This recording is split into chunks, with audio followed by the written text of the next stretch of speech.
I remember where I was on 9/11 when the attacks began, stationed in Hawaii with Pacific Command.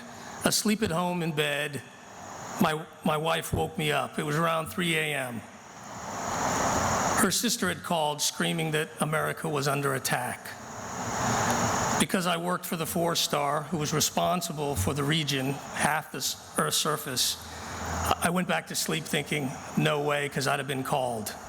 But sure enough, my wife called me back. We looked at the TV, stunned and shocked. And thus began a long journey, 19 years of many service members. And this is kind of an ode to them, so please bear with me. I remember the dead and the many heroes in the aftermath.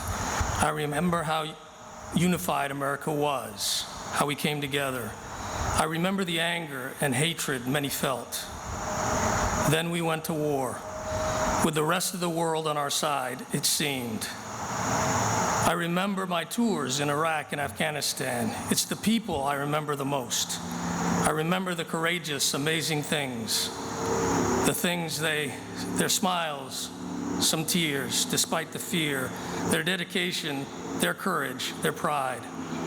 I remember what they did, inspired. I remember Marines in full gear, 100-degree temperatures, painstakingly walking through battle drills, drenched in sweat, prepared for their first patrol. I remember Marines instinctively snapped to in the midst of a barrage of indirect fire, swiftly filling defensive positions to protect TQ's one flank. I remember the actions of CH-46 pilots, skillfully evading an oncoming deadly storm. Their crew chiefs adjusting from window to rear to ensure each helo didn't collide. I remember a Humvee gunner who from a distance through debris and brush spotted a roadside IED, no doubt averting a potential disaster and saving many lives. I remember an Army lieutenant colonel tasked to drive us from Kabul to Bagram in a German armored SUV, as in a Polish general's convoy. I remember the beads of sweat pouring down his forehead as he fought to keep up with the convoy through the congested streets, just missing an IED.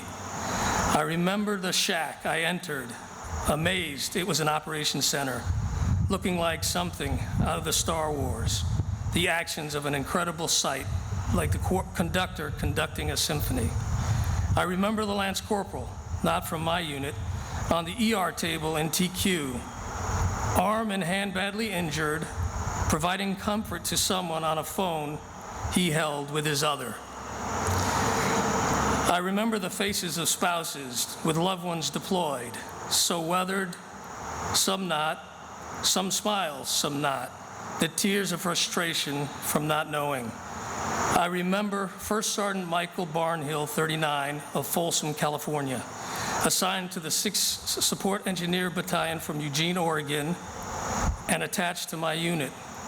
Killed May 28, 2005, when his vehicle struck an IED near Haghaniya, Iraq. The first Marine killed under my watch during my tour in Iraq. I remember I had the call I had with his wife, Joanna, after the Marines showed up at her door. So sad, so tough, but right and necessary. I cried after ending the call. I remember the memorials and attending many more. I remember my prayers. So many, some for me, but really for the others. These memories so poignant, but mostly of all, are not so unique to me. There are many who served who would echo the same about these courageous and selfless actions. So I will never forget the treacherous actions of the terrorist killers that day, their evil deed, their cowardice actions, a day like no other day. And I'll always remember the innocent taken and the heroes' lives given that day. But this ode is to all who served as a result of the evil perpetrated that day. To those who answered the call since then, those heroes, those special women and men.